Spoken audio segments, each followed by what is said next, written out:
The wind outside the courthouse was bone-chilling. I stood on the steps, a divorce agreement clutched in my hand. Memories from my past life flooded back, a tide of pure agony. I had knelt right here, begging for 3 whole hours, while Isabella sat in her car, never even bothering to roll down the window. I cried until I collapsed and a stranger had to take me to the hospital. For 2 years after that, I continued to grovel, a walking corpse clinging to the wreckage of our marriage, trying to piece it back together. Finally, on our 7th wedding anniversary, I swallowed an entire bottle of sleeping pills. As the darkness drowned me, my last thought was, will she regret this? The moment I woke up, reborn, a message glowed on my phone, Noah, courthouse, 10 a.m. today. For the divorce. My hand trembled. Every instinct screamed at me to go back to being the husband who loved her more than life itself. But the memory of death was too vivid. The cold, the hopelessness, the suffocation. And all those nights I had waited like a dog for a single glance from her. Not again. I had to live for myself this time. A black Bentley pulled up to the curb. The door opened, and Isabella stepped out, her long dress trailing, her expression serene. The moment she saw me, her brow furrowed slightly, as if surprised that I had shown up on my own. Noah. Her voice was soft but distant. It's cold out here. Let's go inside. I took a deep breath. My voice trembled, but I held it steady. Ms. Vance, I agree to the divorce. Isabella froze, a flicker of surprise in her eyes, but it vanished as quickly as it came. She even managed a small, relieved smile. Noah, I'm glad you've come to your senses. I thought, but I cut her off. The assets will have to be redivided.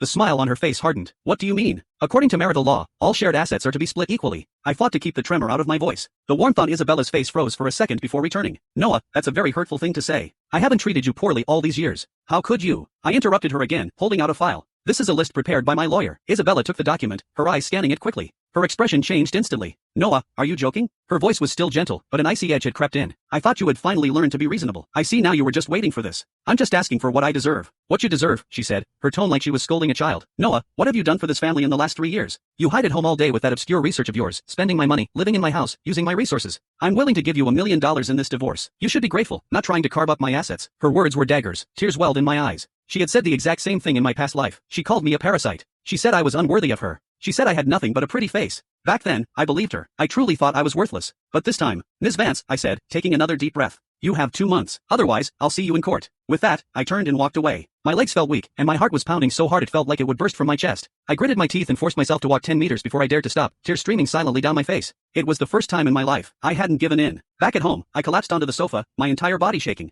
I looked around at the house I had meticulously decorated for 3 years. Every corner held a piece of my soul. The set of academic models in the study, I had pulled countless all-nighters to build them. Isabella's only comment had been a dismissive "they're fine." The core project proposals for her company, I was the one who stayed up all night researching, analyzing the market, and creating the frameworks for her. Her haute couture gowns in the walk-in closet, I had ironed every single one by hand, ensuring not a single crease was out of place. In my last life, I did these things until the day I died. She never once said, "Thank you for your hard work." My phone buzzed. It was a message from Isabella. There's an important company gala tomorrow night. Be ready in your suit at 7 to accompany me. The old me would have instantly replied, of course, thinking it was a sign she wanted to reconcile. I would have spent the entire day preparing, then stood by her side like a perfect accessory, saying all the right things, smiling the perfect smile. Now, I stared at the screen, my fingers trembling for a full 10 minutes.